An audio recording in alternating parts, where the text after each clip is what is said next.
Welcome to the Forever Classic Podcast, the show seeking enlightenment through video games, films, and other geek culture. Folks, we are going to do something that we don't do very often, but it's in our introduction, so we may as well. We're going to talk about a movie.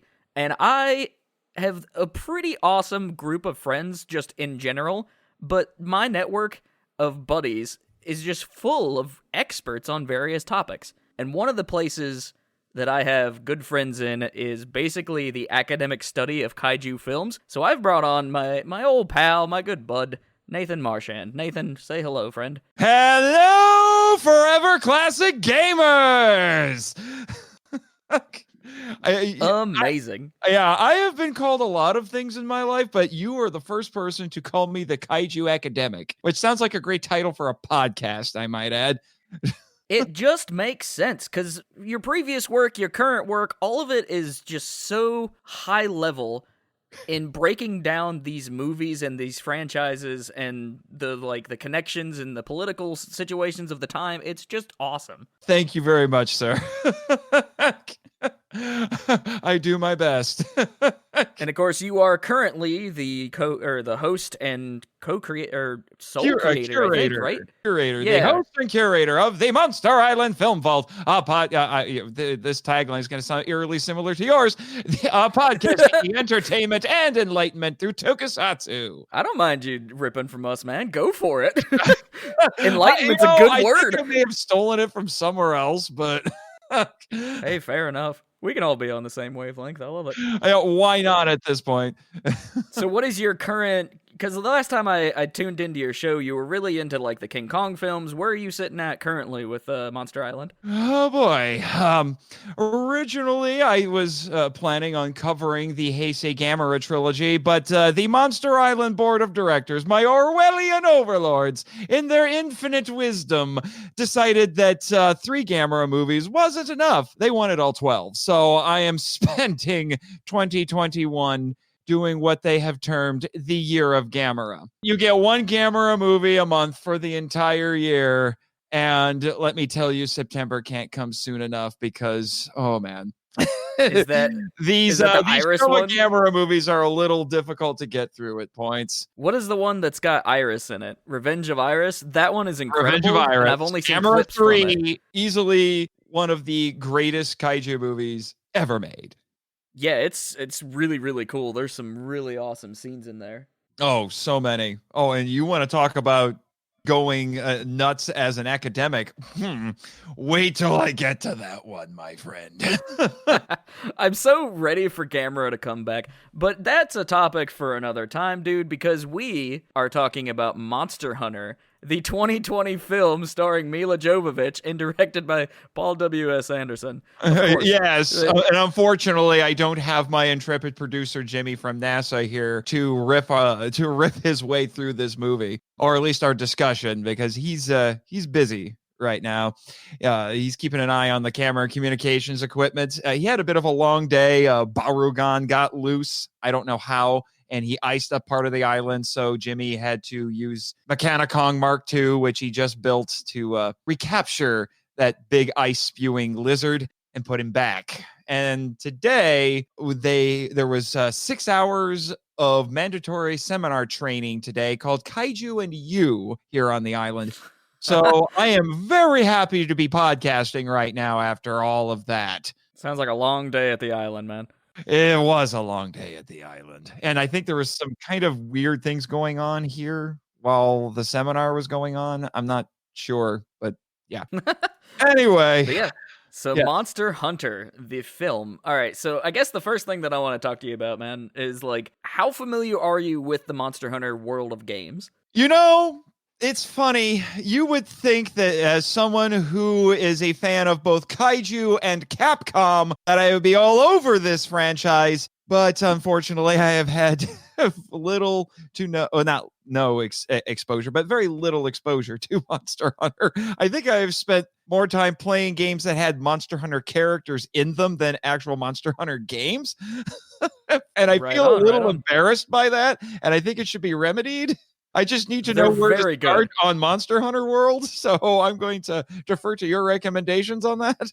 Yeah, Monster Hunter World is definitely the place to start because it's the most player friendly. But here, pretty soon on the Switch, we're gonna get Monster Hunter Rise. So if you do Oh, have a yes. Switch, it's a great place to jump in. It'll just feel more complex than World. Okay. But you'll be right in with a new player base. It's really easy to jump into hunts together in Rise, and you don't have to worry about like, oh, have I watched the cutscene or whatever. You just jump in and play. Gotcha. And so that'll be really cool. Comes out late March. I, of course, will be getting it because anybody who listens to my show knows exactly what I feel about Monster Hunter.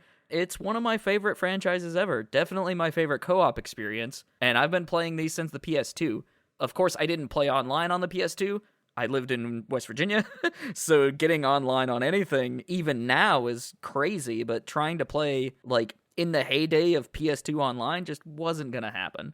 So I picked it up again in college, played with my co-host Zach here on the show, and from there I've picked up every main English release, and I plan on picking up just about all of them as it goes into the future, because not only is Monster Hunter Rise coming out, but there's a Dragon Quest-style RPG called Monster Hunter Stories that's getting a sequel this summer, and I'm all over that. Hi, dang. Yeah, this franchise is making Capcom money hand over fist at this point. Yes, it is. And I have actually heard some people make arguments and write articles about how they think Monster Hunter World is the superior, as they put it, lifestyle game to, say, something like Destiny. Yeah, I would agree. Mostly because of that co-op element, I think. And the way Capcom has just been feeding the community in this game content is really great. They put out new monsters, new weapons, new emotes, kind of everything. Mm-hmm. And I hear they manage it better than a lot of the other games of its ilk, the lifestyle games, as they put it. Yeah.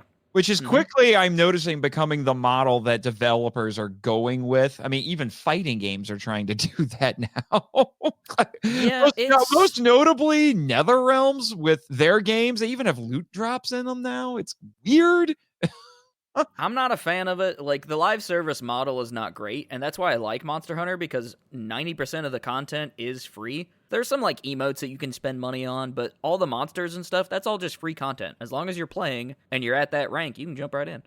Yeah, I am not a fan of microtransactions. Microtransactions is a horrible thing that developers have picked up from mobile games, because at least in mobile games, it makes sense, because usually you're getting the mobile game for free or next to nothing, so they got to make their money somewhere. But if I'm forking over $60 for your game and you want to make me do microtransactions, you're not going to ingratiate me as a player. I'm just saying. Yeah, for sure. So this movie really kind of piggybacks off of the popularity of Monster Hunter World, which is Capcom's most lucrative franchise and release ever. I was going to say, I don't know really, about really large number. Yeah, lucrative. So their game Monster Hunter World has sold like 24 million copies if you include Iceborne, and the base version of the game is 16.8. Their next bestseller is Resident Evil 7 at like 7 million. Wow. So it just goes to show how big this game is, and that's kind of what pushed it into the film territory, I imagine. And of course, who has made them money? W.S. Anderson. Paul W.S. Anderson, yes. Because even though those Resident Evil movies are not great, how many of those Resident Evil movies did he direct? I don't know anymore, because I like didn't follow 4 the or 5 movies.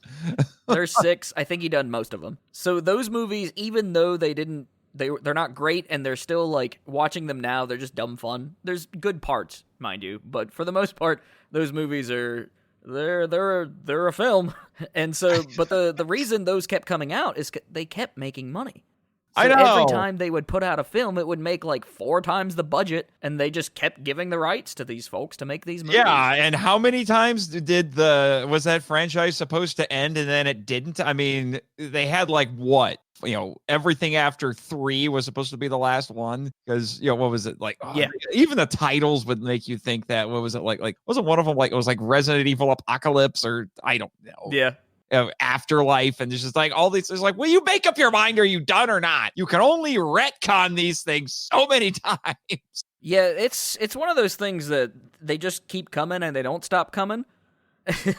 And They're like They're fine, like but once you zombies. get to movie 5, movie 5 is atrocious. It's one of the worst films I've seen. It's got this really bad like CG chainsaw death in it. That's super funny. But you can pick up those movies for nearly nothing. So I assume that the Capcom was like, "Oh, we've got a good thing going with Monster Hunter. Let's get our old pal Anderson back on the slate." And then Anderson is like, "Well, let's just make lovely wife Jovovich into the main character."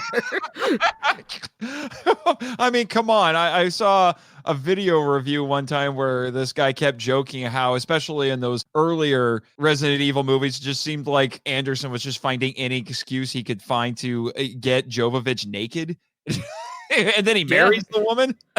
Yeah, he's definitely one of those dudes that's like, my wife is hot and everybody needs to know. She's a great actress, though. Her action stunts are fun, and, she's got great presence.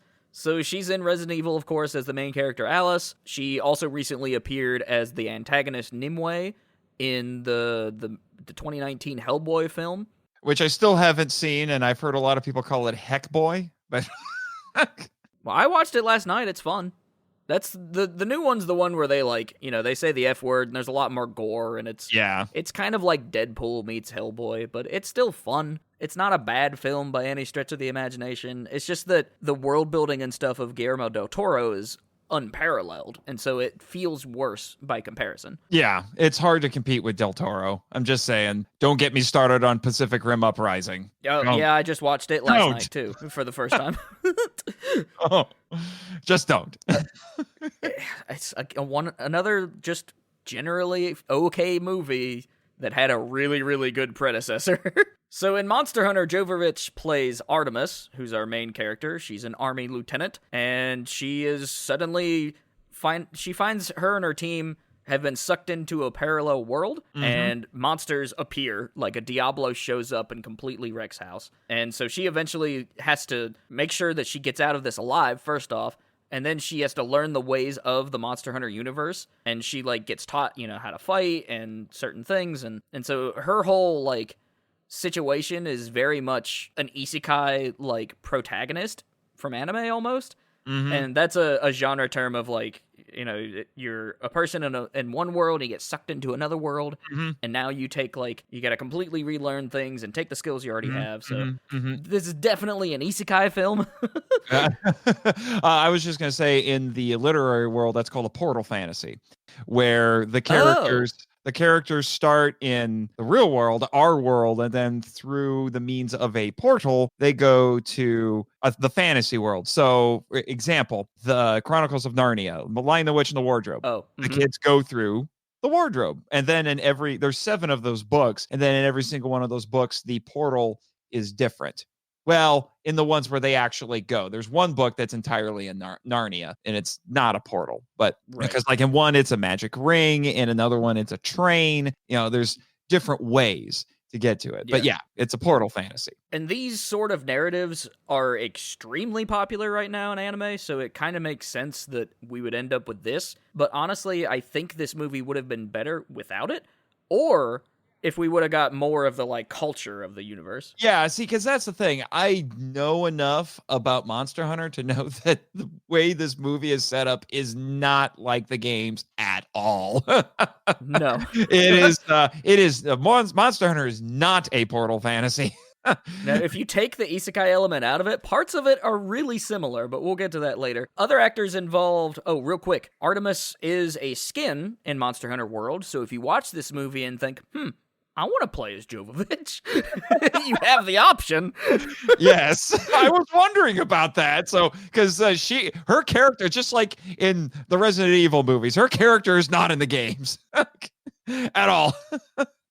Right, but in this, she is. Which is really funny. Yeah, I mean, I don't know. They basically did it as a marketing ploy, right? But it's still cool. You can run around as Joe. I haven't done the quest yet because I only play every now and again, but it's a thing. It's a thing you can do. Yes, I do think it's cool. So other actors involved with the Monster Hunter film include Tony Jaa, who I wasn't familiar with until this film. Really? And I really want to watch his other stuff. I am familiar with Mr. Jaa. I think I've actually seen most of his movies. if not all of them. Really? Okay. Yeah, or at least, I know I've seen a lot of them because he rose to prominence through Ong Bak, the first Ong Bak, because there's 3 of them now, and he was basically being billed when that movie came out. He was basically being billed as the next Bruce Lee because he was crazy good. He's a Thai actor. He does Muay Thai. So that's another thing that makes him a bit more distinct compared to a lot of other martial arts stars because most of them come from Hong Kong or China. So you'll see things like Wing Chun, Kung Fu, and all of that. You have a few from Japan. But obviously Hong Kong has always been the mecca of martial arts movies. Well, Ong Bak comes on the scene with Tony Jaa. It was his first starring role. He had been a stuntman before that, and he just burst on the martial arts movie scene. And Ong Bak has crazy good action. And then what else have I seen? I've seen The Protector. I've seen the 2 Ong Bak sequels. I mean, I've seen Mortal Kombat Annihilation, which he did stunt work. What? He was in Mortal Kombat Annihilation as a stunt artist, apparently. I watched 5 minutes of Annihilation and I said nope. Yeah, it's bad. It's real bad. Yeah. I haven't seen Protector 2 yet. That's one that I haven't seen. So all of that to say, I know Tony Jaa. When I heard he was going to be in the movie, I'm like, okay, that could be kind of cool. And to be honest, he might have actually been a bit more. Actually, I found him to be more interesting than Jovovich in this. So. Yeah, in many ways, because of course he's a hunter that's in this universe. He's based off the field team leader in Monster Hunter World. And although characters in Monster Hunter World have these like really bad names, like nobody has an actual name. They're all like their job. Yeah, because they're meant to be it's a common theory, the blank character allows the player, you see it a lot more in video games than anything else. It allows the player to kind of imprint on the character. Probably I would say the most popular example of this would be Link from Legend of Zelda. There isn't a whole lot to Link's character in most Zelda games, which Nintendo did on purpose so that the player could kind of imprint on him. Right, yeah. Now, the field team leader, just to clarify, he's an NPC, so he's like one of the other hunters in the group. But so, yeah, Tony Jaa is cool. I am really excited to explore his movies. And so would you say that Ong Bak is a great place to start? Oh, Ong Bak is a great place to start. Ong Bak is really awesome. good. Well, they're not really sequels, but Ong Bak 2 and 3, they're actually prequels, and they are weird. They are weird. Because I just watched John Wick for the first time recently. The Protector. And if they're anything like John Wick, I'm in. No, well, John Wick is gun fu. Yeah. These are straight martial arts movies. There's some gunplay in them, obviously, because the martial arts star has to beat guys up who have guns. Right. But yeah, it's straight up martial arts for the most part. The Protector is a little bit weird because there's 2 versions of it. The dubbed version, which I think was overseen by the RZA, if I remember correctly. I could be wrong on that. Jimmy's not here to correct me.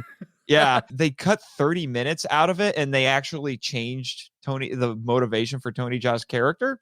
Probably because in the uncut version, his motivation was so cultural. I think it would have been lost on an American audience because in which this part of it is maintained, but they add more stuff on top of it. Tony Jaa plays a character. He's called the Protector because he has to go rescue basically a sacred elephant that belonged to his village, because in Thai culture, elephants are apparently very important. But I guess they figured that would be a bit lost on the American audience, so they actually re-edited the movie, and through the dubbing made it look like not only is he trying to recover the elephant, but his character's father dies and he's off trying to avenge his father. But in the original Thai version, his father doesn't die. Wild. It's really weird whenever certain studios gets a hold of things and then Americanizes it. Oh, trust me, I've watched enough Godzilla movies to know. But I will admit, it does lead to this kind of funny dubbed line, and I haven't seen The Protector in years, but it does lead to this kind of funny line at the end right before the climax, when Tony Jaa confronts the bad guys and he basically yells at them and says, "You killed my father and stole my elephant." I love bad dubs there's so many great examples. But moving down the list, playing the role of the Admiral is Ron Perlman. Wait, who I did not know was in this movie until I watched it. Yeah. And the thing is I think he's the worst. Like, most of the characters in this film that are in the Monster Hunter world, I think look spot on like the characters they're represented. But Ron Perlman, for whatever reason, looks awful. And I think it's his hair. Like, for whatever reason, they gave him like a bad wig or something, and they just it was weird because when I saw him, I actually wrote in my notes, because all of my notes are just in chronological order as I was watching the movie, and I just wrote Ron Perlman ? Exclamation point. And of course, to me, like, especially in geek culture, like, Perlman is famous for playing Hellboy, and so him and Jovovich have that Hellboy connection, which is just interesting. Yeah, it is. Another weird note about Perlman's character is he uses a switch axe, and in the game, those axes can turn into swords and, like, imbue with elemental energy, and we see him slinging energy around, but it never turns into a sword. Oh, well. Weird way to do it. Some, like, cool transforming scenes would have been sick. But other characters from the movie because most of this cast comes from Monster Hunter World, and the other characters that show up are characters like the Handler, who is basically like your intelligence gatherer and somebody who like leads you on missions, and she's like your buddy basically. The Meowscular Chef, which is the big threw buff me cat. off so bad. Yeah, he's so cool. I was not expecting CGI Catman. I was not. Yeah.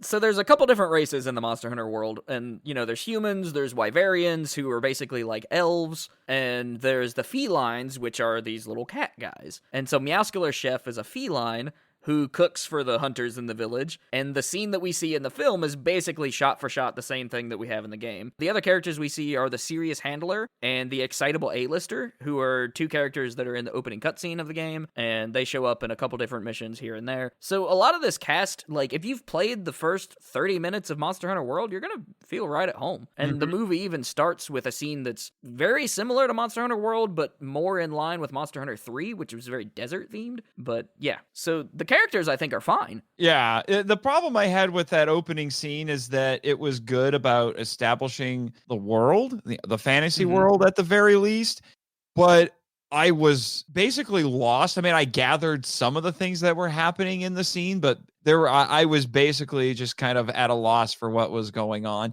And I'm not saying that you can't do a movie, that communicates its story and doesn't have as much dialogue. It's possible because film is a visual medium, but I do feel like that opening scene didn't quite succeed at what I think it wanted to do, at least not with everything. I kind of had to infer a lot of stuff, and it was still a little confusing because I'm like, who are these people? What is the ship doing? Why is there a monster attacking? There are all of these things, and I knew nothing about these characters, and I'm trying to figure out, okay, who's the character I'm following, and I was just confused.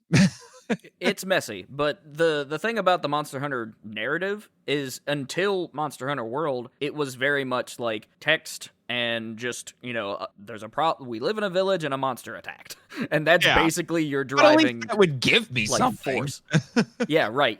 So in Monster Hunter World, they introduced the same premise, but showed it off in a way that, had characters and dialogue and cutscenes. And it's definitely like more cinematic, but this particular setup for the film doesn't really do a whole lot of justice when there isn't that backstory of, oh, this is a world that's full of danger and larger than life creatures. But of course, everybody walked into this movie wanting to see the damn monsters, and we get some of that. Yeah, this is kind of jumping ahead a little bit, but I'm going to be honest with you. The monsters are the star in this movie. The stars. Oh, for sure. Yeah, definitely. Yeah.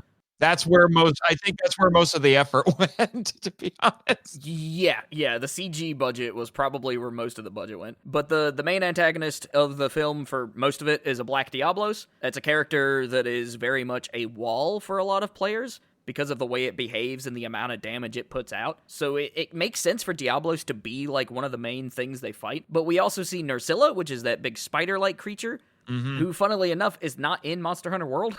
That's a creature that comes from MH4 and other games except for World, basically. And then the other one we see is the Rathalos, the big wyvern. Yeah, He's the big the boy. Original flagship. He's the big red dragon. This is the icon of Monster Hunter. You couldn't have this movie without Rathalos, in my opinion. No, you couldn't. Yeah, even as someone who is not nearly as familiar with the games as you are, I knew going in, it's like, if they don't put Rathalos in, I think they're going to be doing everybody a disservice. Rathalos is the one everybody wants to see. Yeah. And at the end of the movie, we do get a little bit, which was disappointing. We'll get to that later. The Gore Magala, who's the flagship of Monster Hunter 4. And it is a very cool creature. It's a fan favorite. It's like this black dragon with like these inky things, and it transforms into this big white dragon. Like, it's a super, super cool enemy, and I'm really excited for it to come back, hopefully, in Monster Hunter Rise. The other thing that we see that are really game-related are, like, the weapons. The weapons in this are all based off of Monster Hunter World in the Iron and Bone category of weapons, so things like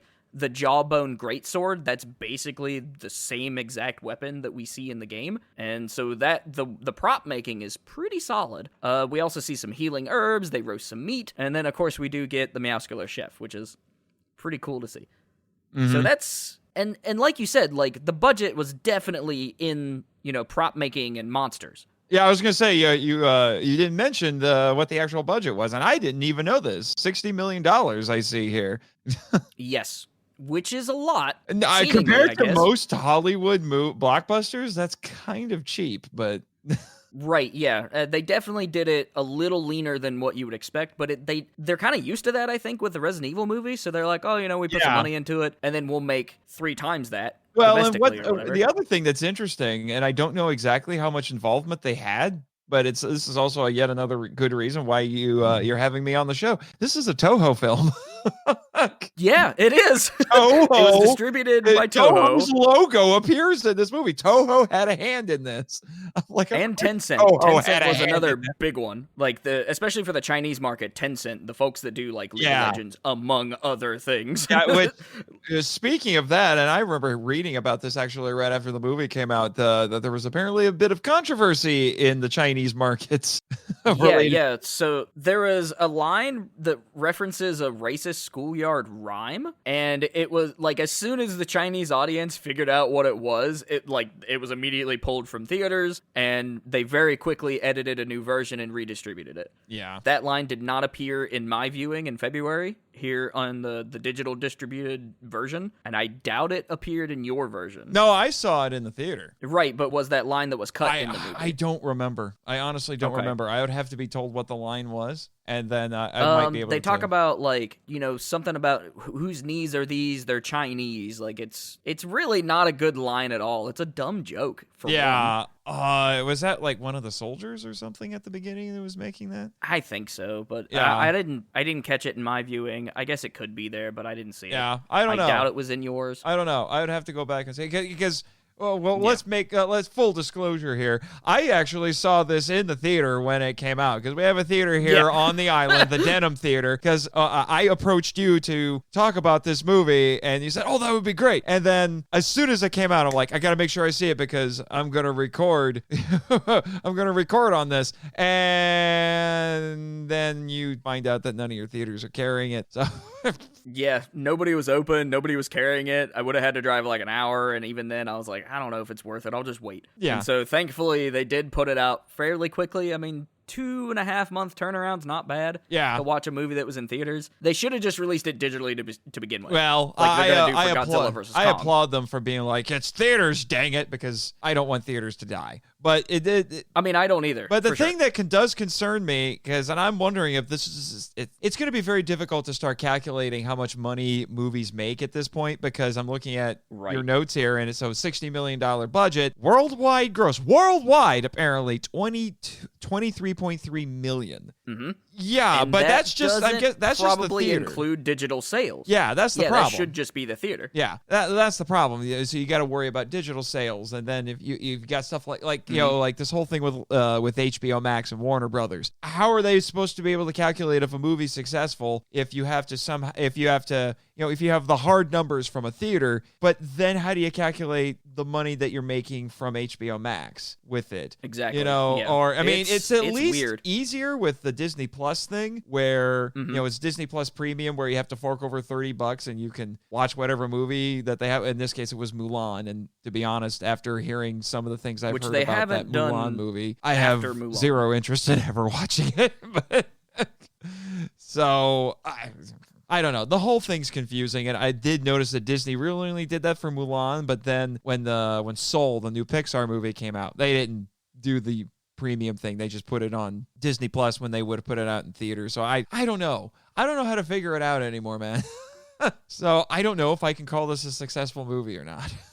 So now that we really know the basics of the film, let's go kind of shot by shot in a generic sense and talk about the basic plot, what happens, and what we think about it. So Nathan, you're the one that took the very detailed chronological notes. Let's start with you, because I know the pieces of where things start, but I didn't write it all down. Well, I was sitting in the theater, typing out notes on my phone in airplane mode, yes, because I'm not a jerk. Yeah. Right.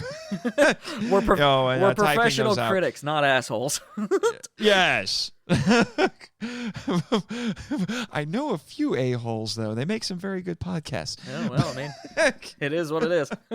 Yeah, but we've already kind of covered a few of mine already. Here's my opening statement for this, and this is no secret. I texted this to you. My takeaway value walking out of the theater was, this is one of the emptiest movies I have seen in a long time. It really is. It's really lacking in substance. There's nothing to chew on. I was expecting, come on, give me a little bit. Give me a little bit. You got nothing? You got nothing? You still got nothing? Nothing? Okay, we're moving on. But that's my takeaway value from this. And I was a little bit shocked by this. I mean, I've seen some of Paul W.S. Anderson's other movies, and I thought those had a little bit more substance than this. My gosh, Alien versus Predator had more substance than this. Yeah, I actually kind of like that movie.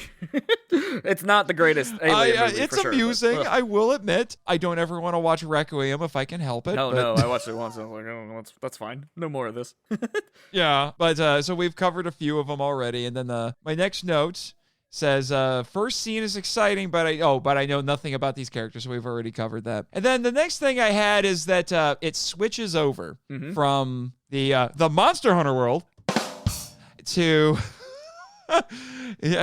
Yes, I have a soundboard, people. It switches over to the real world, and I think it's meant to be, some parallelism is what is intended here, because we go from the Monster World desert to what I'm assuming is supposed to be the Middle East, because this is what was really confusing. It doesn't tell you where it tells you where you are, but not really. Yeah. Because it gives you latitude and longitude coordinates, and I am unfortunately not up on my latitude and longitude coordinates, so I'm like, what in the...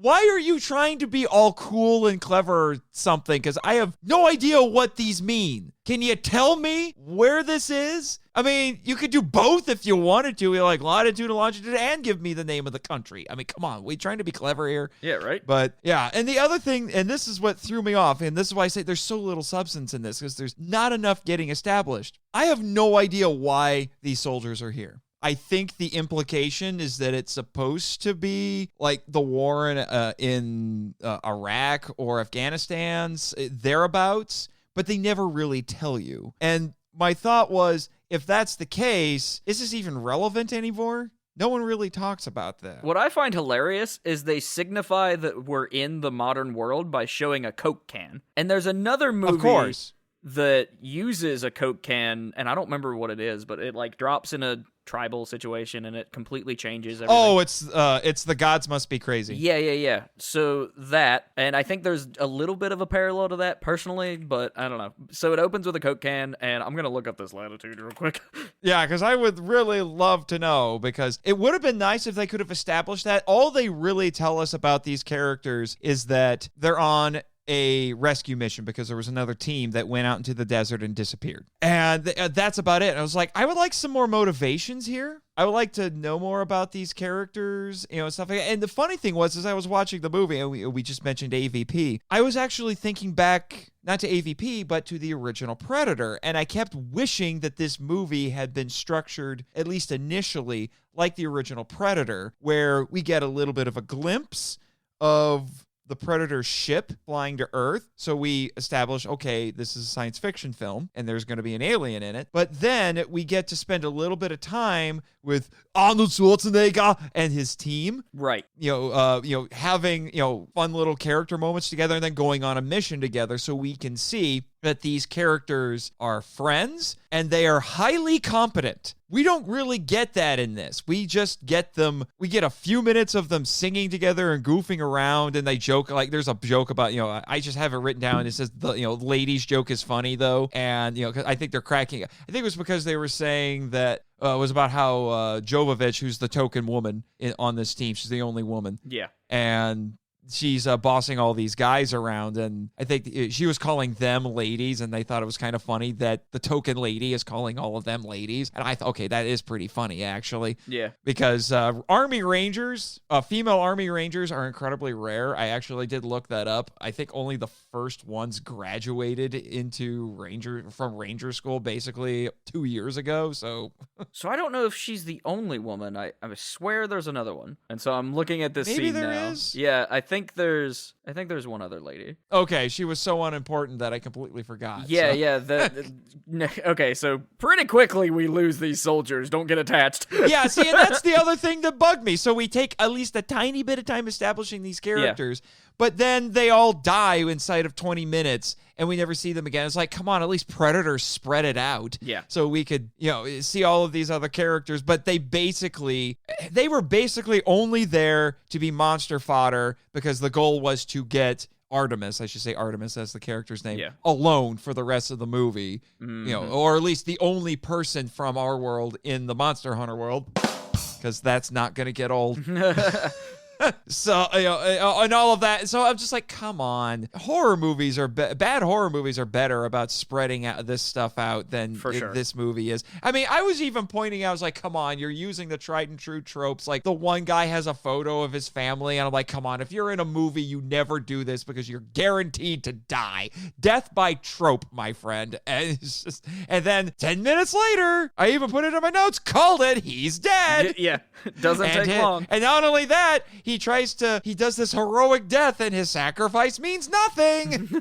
So he is quickly impaled on the horns of a Diablos. But according to my calculations, the area that this takes place in is Afghanistan. And I don't know why they didn't just say Afghanistan. Yeah, just say Afghanistan. It would have been a nice shorthand. And like, okay, and then I have at least an idea of what's going on. But apparently these are also United but again, Nations I don't soldiers. even know how relevant that is anymore. Yeah, what? They're United Nations soldiers, not necessarily from the U.S., although they're likely from the U.S.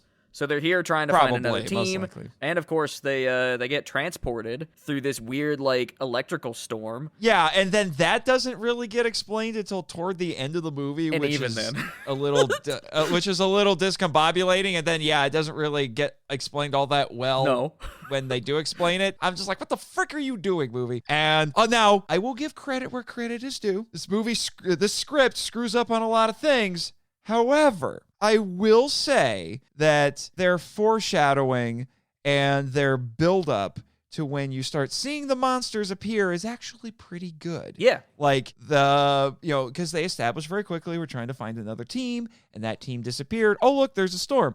We don't know what the heck just happened. Let's keep looking around. Hey, look, that's the other team's Humvee. And I have to admit, every time I see a Humvee, it makes me think of my dear home state of Indiana, because the Humvee factory in Mishawaka was within spitting distance of my grandparents. So every time we went to go visit them, we would see the factory with lines of Humvees. It was amazing. So it always makes me a little nostalgic. Right. But all of that to say, so then they find this Humvee. It's been torched. I think they find desiccated corpses. I don't remember. They find what's left of the team, which isn't a lot. But then, and this is actually a really cool detail, but they say, what's with all the glass? Because the sand had been melted into glass. I'm like, okay, that's actually really cool. Yeah. And I'm glad that they paid attention to that, because that not only in a larger sense, it foreshadows the monsters, but what it really does is it foreshadows Rathalos. Right, which I thought was a weird detail to show for this team. It means that the Rathalos had killed this team and not the Diablos. And the Diablos is who we assume did it, because that's the first one we run into, right? Diablos doesn't breathe fire. Rathalos does. Yes. And then my next bit was that I just the spider leaves her alone because she's dead. Yeah. I don't understand she that. Gets put to sleep, essentially. Because I'm going to tell you right now, carnivores will eat stuff that's already dead. Right, yeah. So it's one of those situations where the Nursilla their poison is enough to put them to sleep, which they use against the Diablos later. So she gets stung basically immediately as soon as they enter this cave, running away from the Diablos. And she drops, and all the other soldiers run off. And most of them are killed by the Nursilla in these scenes. And I did seriously think that she had been impaled at that point. Yeah. So, obviously there was nobody there to really explain it, but maybe if it could have been said later, it's like, well, the spider only... The Nursilla, I'll use the right term, only eats live food. I'm like, okay, I can go with that. Right. But they just get attacked. Like, they get out of danger of the Diablos. Diablos, like, begrudgingly runs off. And then they're immediately facing down, like, 8 Nursilla. Yeah. Now, I will admit, I thought her overheating the bullets to get away from the Nursilla, that was clever. Yeah, and there's some really good body I wish horror. more movies did stuff like that. Yeah, there's really cool body horror in this segment of scenes. Like, the last soldier, I think, that we see who stumbles out and she's, like, trying to save him, he, like, lifts up his shirt and he's got all these pustules and they break out and all the little spiders come out. It was nasty. And I was like, whoa, this film is getting gross. Yeah. Yeah. Now, and then the next note I have, it's the ring in the Altoids can. Now, I will give credit where credit is due. I like the fact that the significance of that is communicated visually, and they actually do a pretty good job of it. And they didn't do anything like, oh, look, here's a flashback to her and her husband and things like that. No, there's none of that. Yeah.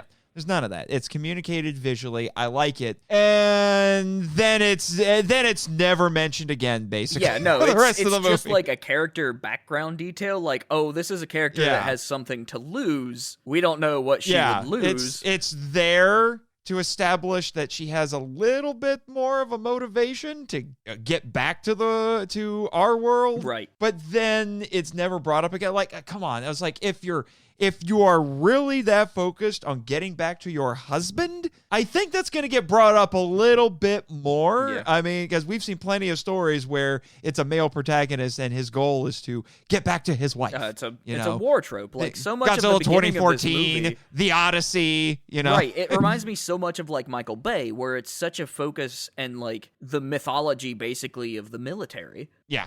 And then we get into something more like Tomb Raider. The, like, reboot of Tomb Raider, where it's all about survival, and there's the graphic situations happening, and she's using every bit of resources she has to fight off these spider monsters. And so once she gets away from that nest, she runs into the hunter again, Jaws' character, and he actually teams up and helps her a little bit, but they get into kind of a scuffle. So he like takes him back to his home. Yeah, his where he's been holed up because I guess he's just been trying to survive out there. We don't know how long he's been out there. Right, because he fell off the boat in the beginning of the movie. He was knocked off. So he's just surviving in the desert. Yeah, and they get into a fight, and I'm thinking, come on, this is Tony Jaa. You can't beat Tony Jaa. Right, yeah. Especially when you're worn out and injured. Good luck with that. It's a fun fight, though. I like how they're so, like, scrappy. Yeah. But and actually, honestly, the parts between Artemis and the hunter are probably the best parts of the movie. I like the fact that they had a language barrier and they had to overcome the language barrier. Right. That made things interesting. And she, at that point, became the proxy for the audience. She's learning about the world through him, just like the audience is. So I mean, there's good stuff here. There's good stuff here. Mm-hmm. I like the bit with the Hershey bar. Yeah, that was fun. He introduces him to God's gift of chocolate. Basically. And it also gives them some more product placement. So we had Coke before. Now it's an actual Hershey bar. Right. And they're not hiding that it's a Hershey bar. Yeah, she's like, here, you want a bite of this Hershey's brand chocolate? Almost. It's not quite wizard levels of it. It's I love the Power Glove. It's so bad, but it's pretty blatant. Yeah, it is pretty blatant. So in these scenes, we get like a lot of interactions. We see the hunter like use healing herbs he cleans up his wounds, I guess is the word for it. And so we see like some of the like video game elements start to come into play. We see his weapons, the longbow, the one sword from the sword and shield combo.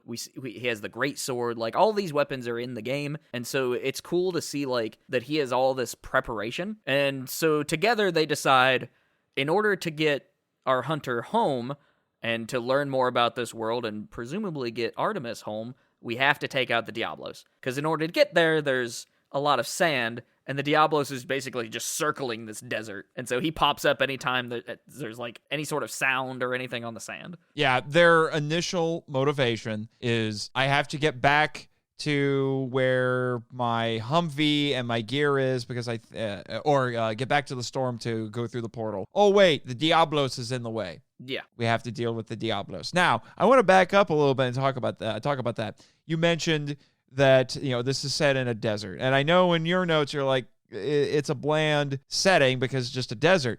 Here's my counter argument to that, good sir. Okay. I have no way of knowing. I should have done some research on this before I thought of this, but I am 99% sure they filmed that on location. That's a real desert. They didn't green screen this. No, it's on location. I forget where it's like somewhere in Africa, I think, is where they said they filmed it. So I'm just saying, if this was filmed on location, I don't care if it's a desert. That's a real desert. Yeah, at least it's real. But my problem with this movie is the setting compared to the settings and like the lushness of even the first game is just like they're not comparable. Because in this movie, aside from the main monsters, we get, I think, 2 other monsters, the like Ankylosaurus looking one and the one that pops out of the sand that he cooks. Other than that, we don't get any of the like weird birds or, the monkeys or ants or any of those. It's just, a few monsters. There's one jungle scene that looks pretty lush and cool, and that's where we see the Ankylosaurus for the first time.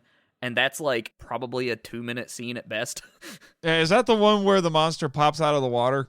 Well, it doesn't pop out of the water. It pops out of the sand. And he cuts its head off. Yeah, that's what I mean. Then he's like, hoo, hoo, hoo, hoo, hoo. He starts laughing at her. I'm like, really, dude? You basically put her at risk for a prank? Yeah. But of course they have to kill the Diablos to get to that scene. So they just, the hunter's like, hey, we can use the Nerscylla against the Diablos.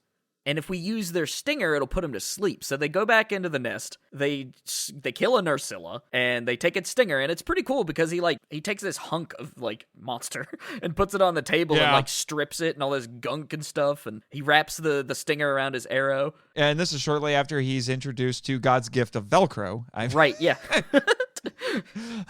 It's really cool how they did some of the like practical effects in this, I think, because there's not very many of them, but it's all kind of involved around the monster parts, and those I thought were really cool. Here's something else, and I kind of wish I guess it made sense in the moment, and she starts to embrace it more later, but I actually think it would have been interesting because there's a point where she gets a hold of one of the turrets in her on the Humvee and uses it to shoot at the Diablos. And I'm like, I think I actually would have preferred if she had just been completely stripped of all of her military gear and she had to embrace the fantasy world in order to survive, but which is what she does later, basically. Right. But I still thought it was like, it would have been interesting if, like, just after that first initial arrival, and all of her gear gets trashed, and she's like, "I'm a soldier, but I don't have my gear. What do I do?" And then the hunter's like, "Well, let me tell you how we do things here."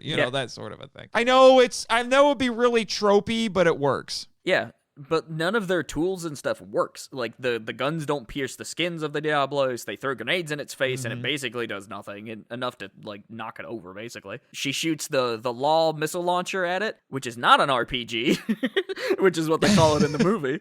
And uses the big turret and does nothing. So, like, it's weird that these guns don't do a whole lot. I mean, obviously, they kill a couple of the Nerscylla with some pistol shots and stuff. But, yeah I don't know. It's weird. Because, of course, in this time, the hunter's like, these are our weapons, they're good weapons, we know they work on monsters, they set traps, they go to the ship graveyard, where apparently a lot of ships have been destroyed, and so they find more weapons which was one of those world-building moments that implies more stuff, but again, there's not really a whole lot of explanation, but I think you're just supposed to infer it's so close. A lot of stuff has been happening. It's so close to getting it right because we get these like environmental details that tell a larger story, but it only just like it's the first sentence of any of these stories. Basically, the opening sentence. It might be a really good opening sentence, but I still need to know. I mean, you when you read Moby Dick, you don't just end at "Call me Ishmael." You keep reading. Right, exactly. The issue that I have with this next scene is we get like a montage, basically like a training montage. And now this is a power in the game, so it makes sense. Eye of the tiger. It's pretty much. Yeah. I mean, we do get white lightning earlier in the film, but so she uses dual swords, which is a weapon style. Every weapon is basically a class. So great sword's a class, various weapon, that kind of thing. But so she uses dual swords, and he teaches her that if you raise them in the air and clink them together, a bunch of energy swirls around it. But where does that energy come from? Yeah, exactly. That was the other thing. It's like, so it does things. I'm like, why does it do that? Yeah. And they're just even if I knew the weapons. games, I would be like, why does it do that? You might want to tell the audience. Yeah, they don't explain how these work. Oh, it's chi or it's elemental energy or just, whatever. It's just something stupid. Yeah. Or tired. I don't care. It's better than nothing. And it's not just her weapon, because we see it later in the film. I'm just like, what? They have magic now? Like, what is this? Yeah, I'm just saying. And it's around this time, actually, and I have this in my notes, that I start to really pay attention to the soundtrack. And I put down this, like, this soundtrack is weirdly techno, almost Tron Legacy. Yeah, which I don't mind, honestly. I think that the soundtrack I don't mind cool. it either, but it was still weird. It is and weird, I love yeah. that soundtrack so much. Mm-hmm. That, anyone trying to be Daft Punk when they're not Daft Punk is, good luck. Yeah. I'm just saying.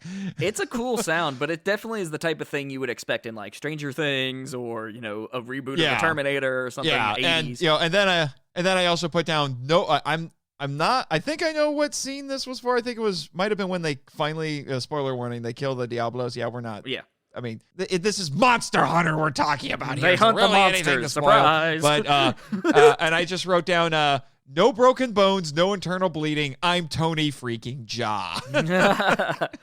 I actually like the monster interactions. I think that the way that they hunt is actually pretty cool. And we thought about it. Most missions in Monster Hunter are set to about 50 minutes. And that's about what we have of this Diablo fight is like 50 minutes of film. Granted, it's not 50 minutes in universe at all, but it's just a weird detail that's kind of interesting if you know the games. Mm-hmm. That is actually kind of clever. That as I think about it. So they beat the Diablos and they make their way towards presumably where the other hunters are, and up on the terrace or whatever. And along the way, they are in the woods. It's dark, and all of a sudden, the Ankylosaur runs through on fire, and they see the Rathalos in the distance. And it's like blowing fire and basically attacking, but not really paying much attention to the humans. And so there's a bit of a scuffle. We're introduced to the Admiral again. He comes in with a switch axe, swings it, and makes this big energy wave, which, again, no idea how this works. But the other characters show up, they save our heroes, and then they reconvene and said, all right, I'm the Admiral, I speak English. And she's like, what? And so she learns a little bit about this culture. And it's in these scenes that we get some of, very, very, very little of the, village scenes in Monster Hunter. And we do get the Meowscular chef who freaks out Artemis. Rightly so. And then he does a little cooking thing, which is basically the same animation you get in the game. And, that's a nice touch at least. Yeah, but then I was just writing down just question after question, I put down, at this point, I have things like, I put down, it's about dang time we got some explanation and context for this world. Yeah. Needs more. Who are these people? And then I put down, does the Sky Tower move? How does it open? I had so many questions. Yeah, so they determined that these monsters are freaking out, and the reason that the worlds are meshing in between ours and the Monster Hunter world is this construct called the Sky Tower, which I think is in the games, but they also imply that there's something weird going on here that's magical in nature, because later in the film we see a guy in a hood, and that doesn't happen in the game. Oh, geez, don't get me started on the ending. We'll get to the ending when we get there. Yeah, so they determine, all right, we need to go to the Sky Tower. We're going to gear up, and we're going to kick the hell out of the Rathalos. Yeah, have fun with that. Yeah. But I had just what is the Sky Tower? How does it work? Why does it open all the time? How long does it open? Right. How often does it open? Can people from the Monster Hunter world go the other way? Yeah. But why aren't more people from our world going there? This is the problem, because not only am I a podcaster, I am a speculative fiction writer. Right. So I have to ask myself these questions when I'm world building. Exactly. This is not good world building at all. I think Paul W.S. Anderson asked maybe 2 of these questions and then stopped when he had about 10 more after that. Yeah. So, and I'm being generous. It was probably more than that. Oh, yeah, for sure. But they gear up, which is kind of cool, and they get into a fight with the Rathalos. And a lot of this is just neat hunter things and cool maneuvers, mostly. And the Admiral swinging around the axe, making all these waves. It's still very weird. Yeah, and then that's when we get some serious music video editing. Yeah. There's a lot of, like, you know, the Paul W.S. Anderson, like, traditional slowdown. In weird moments, it's almost to the point, like, of a Zack Snyder film. Actually, I think I found myself thinking, you know what? I think I prefer Michael Bay at this point. I mean, honestly, yeah, some of the like Transformer stuff is cooler than this. But so they fight the Rathalos, and the Rathalos don't hate throws us. them into a portal that opens up somehow. And so it's at that point it's just Artemis and the Rathalos back in our world. We don't know that at first though. Like Artemis gets tossed into a portal, and she's like, "Sweet, I'm home," and lands in the desert, and then is saved by soldiers. Yeah, and I'm not kidding you. My note at that point was, that's it? Yeah, there it is. This climax is lame. Yeah. Now, this is probably the best part of the movie for me, because the way the Rathalos is animated is better, in my opinion, than the Diablos. And I like the idea of it just, like, taking out military helicopters and stuff. It's cool. Yeah, that's when we get into some very Toho kaiju, traditional kaiju action. Yeah. At that point, it like where rips off the top the of Rathalos fighting the military, and I mean, although I will admit, I thought I actually put down because that's when the Rathalos does attack the plane, because they go through the whole song and dance of they find Artemis gets rescued and she's being given medical care. They put her on an airplane. They're gonna take her away, and then the Rathalos attacks, and then I put that's brother. Although it would have been funny if it ended with was it all a dream? Yeah.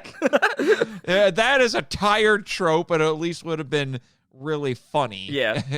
So she, like, fights the Rathalos. Some of this is really cool, and they end up killing it by, like, the Rathalos spits out a gas before it breathes flames, and so they ignite that gas. Which was foreshadowed earlier. Yeah, and it was foreshadowed. They were talking about that. I like this Rathalos encounter. I think it's cool, and we get, like, a lot of neat scenes of, you know, monster versus machine, and she, like, splits its wing, and there's some really cool stuff here.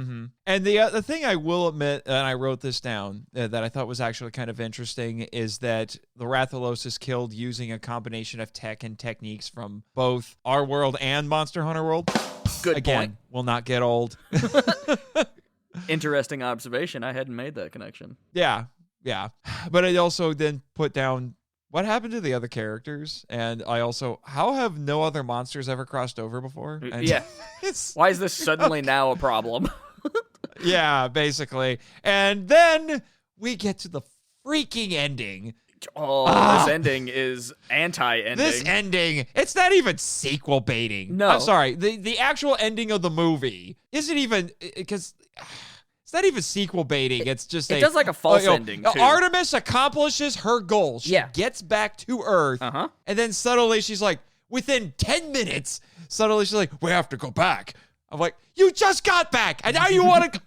Oh, my gosh. Because, like, she's in our world, they kill the Rathalos, and at some point the other hunters show up again, and then the rift opens up, and we see the tower in our world, and at that point, the fan-favorite creature Gore Magala flies in, and I'm like, oh, it's getting real now, because I love Gore Magala. It's an awesome creature, and at that point, the movie ends, and I'm like, what? Yeah, the movie ends. I'm like, what the frick is that? That is a terrible ending. Yeah. Oh, wait. There's more. Paul W.S. Anderson saw himself some Marvel movies. So he's like, wait a minute.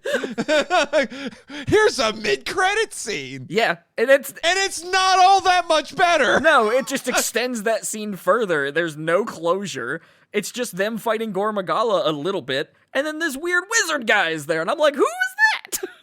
Yeah, exactly. I'm like, who the frick is that thing? I actually had to look up articles online to see if anyone had any explanation for what it was, and it wasn't very good because I don't remember any of it. So right, yeah. My only, from a lore perspective, thought is maybe it's a Wavarian, And maybe this has something to do with the ancient peoples or whatever. But, like, magic is not something we run into in Monster Hunter. Yeah, I was just like, what the frick is that? It's a terrible ending to begin with, and then it does terrible sequel baiting. I have just like, what the why did you split this up? Yeah. It's just, And they could have just ended with the Rathalos. It kind of broke fight. me at that point. I think somebody somewhere was like, oh, we got to get the Gormagala in there. People are going to love the Gormagala. And they just, like, shoehorned it in the very end. But if they just would have ended with the Rathalos fight and been like, something, we're going to come back to this and show the Gormagala and that's it, and movie over, maybe it would have felt better. But this movie's ending is just, like, it's such a weird feeling, especially if you're a fan of this stuff. Yeah, it's just... I mean, I understand. I think what they were going for is they wanted to have one of these sort of open-ended endings where an even bigger enemy has shown up, but the implication is that our heroes will be able to handle it. Yeah, because now they're working won't get to see them do it. Yeah. But so it's an ending that theoretically can work, but I thought it was just so poorly implemented. Right. That I'm just like, come Now, years on. from now, if we presumably we're going to get a sequel to this movie, because Anderson is the type of director to do sequels and, like, do things in trilogies and stuff. So if we get a couple more movies out of this, looking back on it, this ending might not be as bad. But Possibly. The idea that there's just this movie and nothing else currently, it's a very strange feeling. It is. I don't know how much a sequel would help because I know the Resident Evil movies well enough to know that they're full of retcons, so... Yeah. I would be down with with a just trilogy, retcon it personally. and forget the ending to this one even happened. Yeah, so. maybe. I don't know. But I would love to see more of, like, the Monster Hunter villages and the people and their culture. Like, I think that's what's really missing from this movie. And if we would have had more of that, I think it would have been far better. At least in the world-building department. Yeah, this is very much just a straight-up survival action movie. Yeah. It is an action monster movie, and that's pretty much it. Yeah, that's basically it. And I think that's in large part because, I mean, we talked about it. I mean, $60 million seems like a lot, but in Hollywood, that's kind of chump change. Right. So I wonder if they had been limited by their budget, and they invested a lot of that $60 million into making those monsters look good. Yeah. Because hot dang, do those monsters look good. But it's not like these monsters are symbolic in any way to the characters. Like, they're literally just monsters. They're just they're just antagonists. Yeah. They're just there to be obstacles. Yeah, and granted, that is pretty similar to what we see in the games, but I just would have wanted a little bit more from this movie in the substance department. So I guess now that we've come to the end, it's happened. You can watch this movie on Amazon Prime is where I bought it. I think you can get it on some other distributors as well. It's going to be physically released here pretty soon. It was $20 for me. So if you can get this movie like as a rental I think is where this belongs. I had to buy it. So if you can rent it for a few dollars on YouTube or something, it's not a bad way to spend an evening, especially if you like these games. It's not offensively bad. No. It's not something that will annoy you. It's entertaining, but it is one of the emptiest movies. I mean, like, it is the textbook. You know how you have, like, I don't know. I'm just gonna grab a movie out of thin air. Sure. The Seven Samurai. Okay. Seven Samurai is a 5-star restaurant, a 3-course meal of the best food that you can get, and then you have something like Transformers. That's like going to McDonald's. Exactly. Yeah. It's delicious, but it's not good for you. This movie is freaking cotton candy because it's full of air and sugar. Yes. It is a very, very basic snack. It looks pretty, but there's nothing there. Yeah. It could have been better, but it could have been far worse. Yes, I've seen worse movies. I've seen worse movies from Anderson. So I think I might be watching worse movies right now, but... Right, yeah.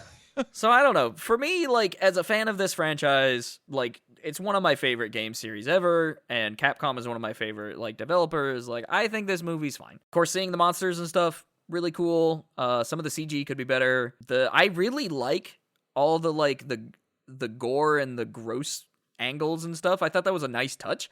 And I kind of like when this movie almost gets to horror, I'm like here for it. I think it's really neat. Yeah. And then the first hour I think is fine. That whole survival drama between them and the Diablos, like that's the film at its best. Mm-hmm. Aside from that Rathalos fight is really good. Yeah, and at least you have a little bit of an excuse to not fully explain everything because there's a language barrier. Mm-hmm. And which I so personally he don't can't like. just explain things to her. Right. What? I know you don't said, like the language barrier? Yeah, you said that you found that interesting. I think that you could have cut that out entirely, and that they just could have been communicating in English and teaching each other about why this world is different, rather than not being able to talk at all. And a lot of the like humor comes from that language barrier. So I don't know. It didn't work for me.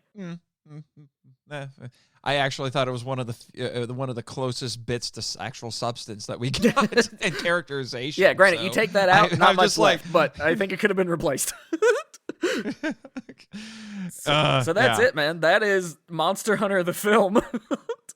Yeah, basically. Now, a sequel comes out, would you go watch it? Because I would. I probably would, but I would probably go to a matinee. Yeah. I'm not paying full price for this. That's fair. And I mean, and the prices here at the Denham Theater are already a little bit jacked up to begin with. So for some odd reason, the board doesn't give out employee discounts. Not anymore, anyway. Because bummer. I don't care if they're listening to this or not. They're jerks. Anyway.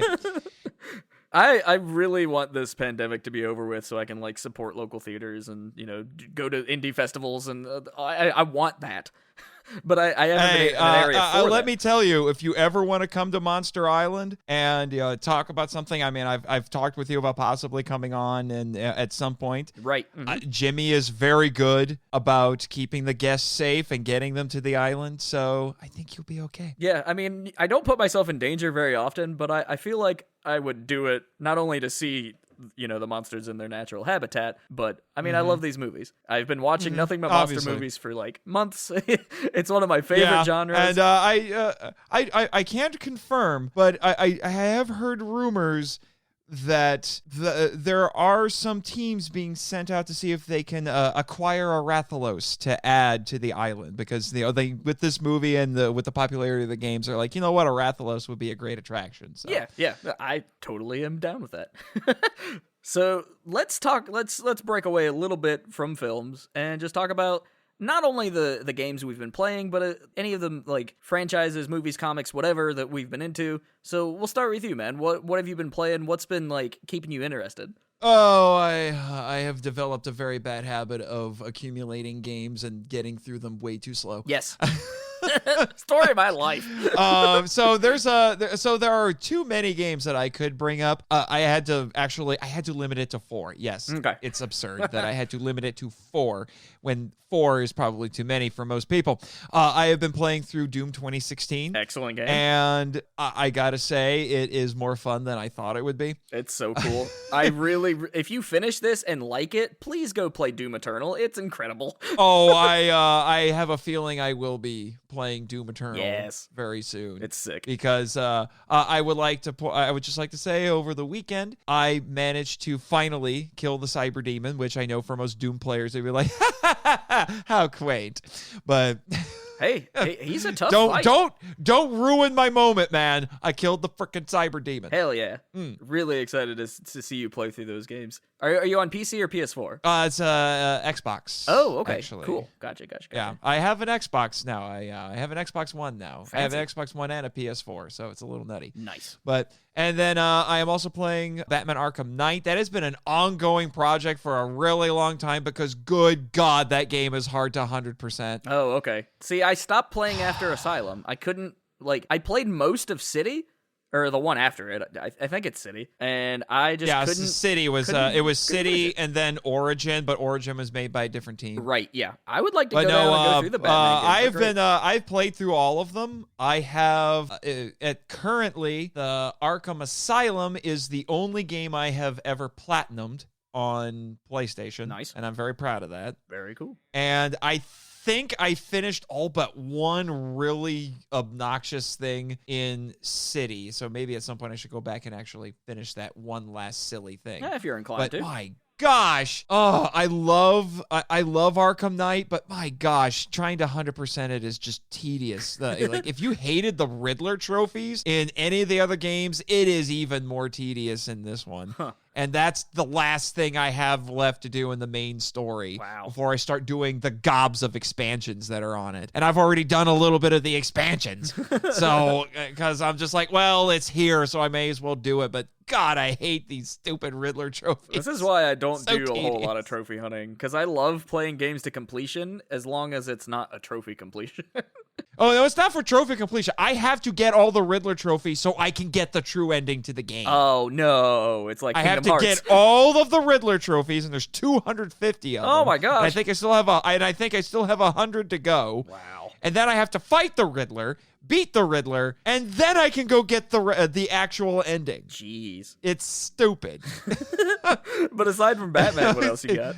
Well, not stupid. I should say, I've already said it's tedious. That's what it is. It's tedious. Yeah. I've done everything else in the main story except catch the Riddler, because I guess they expect you to take more diversions to go get these trophies as you're going around doing the other missions. And unfortunately, I tend to be pretty focused to going from one mission to the next. So every time I play an Arkham game, the Riddler stuff is the last thing I finish. It always is. Right, yeah. And yeah, it's ridiculous. So there's that. And I've also been playing, and I've actually done some streaming for this actually on the podcast YouTube channel, but Override 2. Nice. Which is from Modus Games, which is a Brazilian team I just found out. Oh, interesting. And I'm actually a little surprised this game exists. I got the original one, but I thought, it's like, okay, this is a fun little game. I'm guessing, it probably has like a cult following and a handful of people. Nope, it was apparently successful enough that they made a dang sequel. Not only did they make a dang sequel,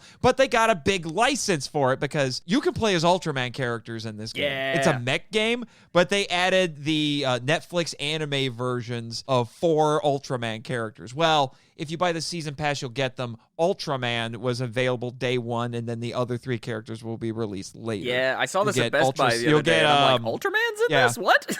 Yeah. Cool. And it's supposed to be a mech game, which just makes it even weirder if you stop and think about it. Right, yeah. But they're going to add Ultra 7, Ace, and Black King, which will be a bit of a change for this game, because it's a mech game, and Black King is actually a kaiju. Right, so, yeah. That's cool. So that's going to be a little bit different. I'll be curious to see what they do. What annoys me is that other than day 1 when I got the game, I can't find anybody to play online with. Nobody plays this game. Either that or the online is just crap, because I can't find other players. What platform are you on for this? PS4.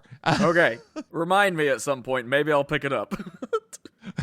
Override 2. Oh, the first game's fun too. Right. But the gameplay is different enough from each game that they both feel pretty distinct. Yeah. I would say Override 2 is faster, but it also takes a few things away from you. Like in the first game, you could air dash. In this game, you can't. Oh, okay. Interesting. So they take away. So the gameplay is faster, but they take away some of your mobility options. Interesting. Obviously. Speaking of air dashing, this other game that you're playing is one that I really want to pick up. Yes, although I have not started playing it yet, because it has not, as of this recording, it has not been made available. But I have been informed that the beta for Guilty Gear Strive is going to be made available to all PlayStation users for free. So yes. I'm getting in on that, actually. Yeah, and it looks sick. As much as I can. It's a very, very cool, very stylish game. I love what Atlas does with fighters, and this looks incredible. I'm really excited for it. Yeah, I haven't played every Guilty Gear game ever, but I have played a lot of Guilty Gear games, and I like the Guilty Gear franchise. They're cool. And I'm really curious to see what is going to happen with Strive, because Strive is going to be a bit different. Yeah. Compared to some of the other games, and depending on who you talk to, that's a good thing or a bad thing. Right. A lot of the FGC people that I watch, they're kind of really into the idea of the formula shaking up, and so we'll see. But what's there so far looks really good. Yeah, the big draw for this, we can compare and criticize the gameplay all we want. The big draw for this is they're using rollback netcode. Yes. And apparently it is really, really good rollback netcode. Have you seen where they started attaching that to like emulators and stuff? I've heard about It's it. basically reawoken the whole fighting game genre because now It people has. like Wong I are don't coming back to know Street Fighter why. 3. I honestly don't know why every fighting game, because I love fighting games. Oh, yeah. I don't know why every fighting game developer out there just doesn't use rollback netcode. Why would you use anything else? It works, and it works so well. Seriously. Yeah, I'm just saying. I mean, the hilarious thing, this is so funny. One of in the last couple of, unfortunately, Capcom has been doing great at everything except their fighting games for about 7 years. True. Feels like it. Feels longer than that, honestly. But you know what the funny thing is? One of the most reviled fighting games that Capcom has published in the last decade had the best online. Oh, is it? And that was Marvel. That was Marvel vs. Capcom Infinite. Yeah. People hated on that game for months before it even came out. They hated on it when it came out. But guess what? The online was amazing. Hilarious. That's a game that has the Monster Hunter as a character, so it all comes full circle. Yeah, that's why I said I think I've played more games with Monster Hunter characters than actual Monster Hunter games. So, so you had that, and Infinite has a slew of problems, but the gameplay is great. Yeah, and the online is amazing. But that wasn't enough to save it, unfortunately. No, the characters were too ugly. Yeah. Yeah, I mean the heart, the core of that game was solid. It's just that everything around it needed help. Yeah, unfortunately. And I've seen a video on the full story about what happened to that game. Yeah. And all I'm going to say is, because it's a long and involved thing, to summarize it very quickly, it's not Capcom's fault. No, it didn't seem like it, did it? So I have been kind of in the indie retro space for a while, and that's kind of where I like to be. But I've been playing the latest game from Yacht Club, Cyber Shadow. Granted, they didn't develop it; they helped a little bit, but they published it. And Cyber Shadow is basically like a Ninja Gaiden style platformer. It's really hard, but it is very well made. And it's a solid ass game. Like, there's a lot of really cool mechanics, and the speedrun scene is really picking up on it. So if you like those style of like retro platformers with a lot of like precise action, you gotta get this one. This one's good. Oh man, you're giving me flashbacks to playing Ninja Gaiden as a kid. Yeah, never finishing any of them. No. Well, they just announced that they're doing a triple game collection of the 3D Ninja Gaidens on the Switch, which presumably will come to the other consoles as well. So if you're into just straight up Ninja Gaiden, like, soon there's going to be a collection for you. Yeah, I have a funny story related to Ninja Gaiden that I'll tell you after we're done. So. All right. The other game that I'm playing is a JRPG style game. It's very sci-fi. There's a lot of like pinks and blues, kind of lo-fi energy. It's a game called Haven. I have it on the Switch. It's very much about intimacy. And so you basically play as a couple who have run away from a corporation and their sci-fi utopia, basically, to live amongst themselves and survive on this like random planet. And so you're flying around, gathering resources, you're having all these scenes where basically their relationship is improving over time. That's your level up. So every time you level up, you have another scene, and it's just them getting closer. And it is probably the best, like, use of intimacy I've ever seen in a video game. It's really well done. The only issue is what I'm having currently is the Switch doesn't perform with this game super hot, so it crashes a lot. Just straight up hard crashes. I've run into like 8 or 9, and they happen in transitioning between scenes. Thankfully, the game autosaves enough that I don't lose progress usually, but it's like really annoying. And so I'm just waiting for that game to patch out. We have a Q&A with the game's creative director on our website, so that's really cool. But yeah, if you're on like Xbox Game Pass, this game's available, and it's really neat. The other thing I'm playing is an absolute classic that I just finished for the first time recently, and that's Chrono Trigger. Yes. Just amazing RPG. I'm getting ready to I mean, do what more needs to be said? It's Chrono Trigger. Yeah, I mean, it's an incredible game. There are parts I didn't like, but it's still an amazing like experience. But I finished it on the Super Nintendo. I played it digitally through the Wii U with an actual like Super Nintendo controller from the SNES Mini. Oh man! So I hooked that up to the Wii. Really, that works on the Wii? Oh yeah, it's the same connection. It just worked. So I was basically playing with hot a dang! super I'll have to accurate- remember that for later Yeah. because I have the NES and the SNES Minis. Yeah, you can just throw them on, and the games that you're playing will work with it. It's really nice. Wow. So I played Chrono Trigger like that, and I finished it. I thought it was really good, but I'm doing an essay on it, so I'm studying this game, and I'm getting ready to start the DS version. I have the mobile version. I've looked up a lot of information about the game in general and its development and all that. So eventually, I'm gonna have a really cool essay on it, but that's not gonna be published on the website. That's eventually gonna be published in an actual physical book, and I'll have more details about that later because I don't know what is available publicly yet, but it's gonna be in a book, and I'm excited. Speaking of books, I have a new book out right now. Ooh, plug it. Let's get to it, man. Tell people where they can find your stuff. Well, okay, let's do the book first. I have a new book out that I co-authored with my friends Nick Hayden and Aaron Brosman. That Nick is a fellow writer, and Brosman is also, I call him Brosman. We're all college friends, and we always called him Brosman. Right. He's also a writer, but his big thing right now is he is a streamer. So if you go on to Twitch, you can find him at Crop Circles, IN, I think, because he's from Indiana. So, and he streams all kinds of different things. And he also has a Discord server. Cool. That you can go join, and he has a little community going on there. But the name of the book is Zorzum and the God Who Devours. It's a sword and sorcery story about a barbarian cooler than Conan. And yes, I have the balls to say that because it's true. Nice. As much as I love you, Conan, and all of your Ani glory, Kram, I have never prayed to you before. What is best in life? All of that. Zorzum and the God Who Devours, even better. So it's very much Conan, like sword and sorcery. That's really exciting. Oh yeah, and it's got everything. It's got monsters and beautiful princesses, and I don't know if I would call it gratuitous violence, but a lot of that. So now, is it one of those reads where it's meant to be taken humorous, or is it very much a genre piece? No, it takes itself seriously. It's meant to be. It's written in a very pulpy sort of style, a very much like a 1930s, well, 20s and 30s. I would say that was the height of the pulp magazines. But very. I'm trying to remember the name of the Conan author right now.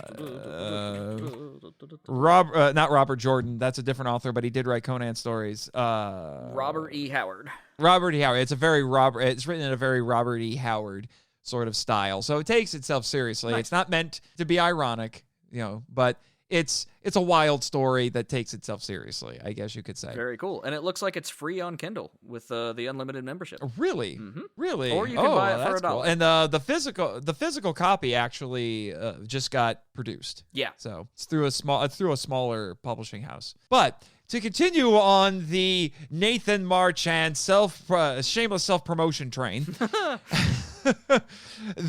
my author website is nathanjsmarchand.com. Yes, I had to use my 2 middle initials because nathanmarchand.com was already taken. I'm going to find that guy. And then I'm going to get one of those Monster Hunter weapons, and we're going to have a little talk. Let's get the great sword. Yes. You can also follow me on Twitter at NathanMarchand7. And my professional Facebook page is The Worlds of Nathan Marchand. You should be able to just do a search for that and it'll come up. Yep. As for the podcast, because I have to get the podcast in there too. The podcast website is monsterislandfilmvault.com. It's available on all the podcatchers and YouTube. I post the episodes on YouTube as well. You can follow the podcast. Has a small legion of related Twitter accounts that I have to plug because contractual obligations. So the podcast account is the Monster Isla 1. That's the handle at the Monster Isla 1. Then there's my intrepid producer Jimmy from NASA. Holy crap, you finally came into the studio. There he is. Nice to see you, Jimmy. Did you have fun with Barugan today? Okay, sorry, I won't bring that up. I know that was a little annoying. But Anyway, so you can follow him at NASA Jimmy. And then there are my Orwellian overlords. You can follow them at Monster Isla BOD, because I guess they like their bod. And then there is also my pseudo-sister clone. It's a long story. She's also a magical girl, just to make it even weirder. But you can follow her on Twitter at Crystal Lady Jess 1, because she goes by Crystal Lady Jessica. And then there's also apparently the Attorney General for the board of directors, Raymond Martin. And yes, if you are deep into the Godzilla and Kaiju fandom, that name is as genius as you think it is. His Twitter handle is at MIFV_legal team. Perfect. I have fulfilled my contractual obligations. We can move on. You also have a Patreon and an Instagram account. Oh, yes, I forgot. I also have a Patreon. You can find the podcast on Patreon. Yeah. Please join. We call those people the MIFV Max members. We have all kinds of cool perks, and membership starts at just $3 a month. And then also the podcast is on Instagram. I forgot I had that on there. Yeah. You just search Monster Island Film Vault and you'll find it. I do that. I make these social media accounts and then I forget they exist. Because I really only use Twitter. The podcast technically has a Twitch channel, but I've only used it once, and then I was just really confused by it. I think I need someone like you to mentor me in the art of twitching. I do social media for a living now. It's a lot of theoretical stuff, and the content kind of carries itself. But if you were looking for what I do, of course you can find all of that anchored at foreverclassicgames.com. If you want to send us an email, it's theforeverclassicpodcast@gmail.com. If you're looking for me specifically, look up AC McCumbers on Twitter. All of this is going to be in the show notes. Easy to click links and lots of things for you to look at. So we certainly appreciate your time today, Nathan. It's always cool to have you. We didn't mention this in the show, but we mentioned it in a previous episode. We've been friends since my early days at Giga Geek, which was straight out of college. Man. We had a lot of fun with it. We did some really cool articles and content. Yes, we did, including some Godzilla-related articles that got a fair amount of traction on the website. Yeah, your breakdown of the DVD releases I thought was really helpful. So that's one. Which is now ridiculously out of date. Oh yeah, for sure. But it's still cool. It was great at the time. Yeah, I'll tell you, nobody else was talking about it. That's for sure. The crazy thing is, I know I have some friends in the Kaiju community who might actually be more knowledgeable about the physical media releases than me. So. Nice. I love meeting which people is that are smarter just than nuts. Me. I want to be the dumbest guy in the room at every chance I get. It's pretty easy when you're me.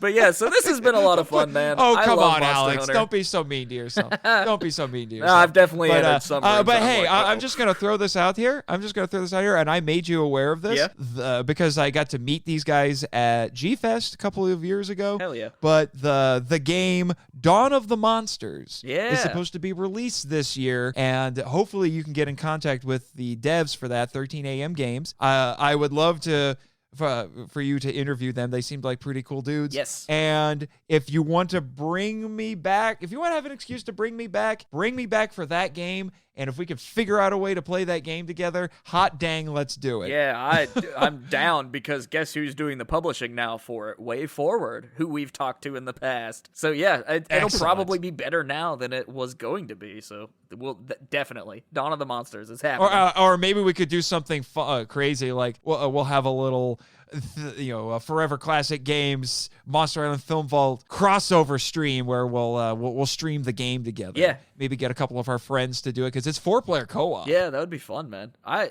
love, me, I love monster shit. So I'm all about it. But yeah, so that was our take on the Monster Hunter movie. Thanks for listening, everybody.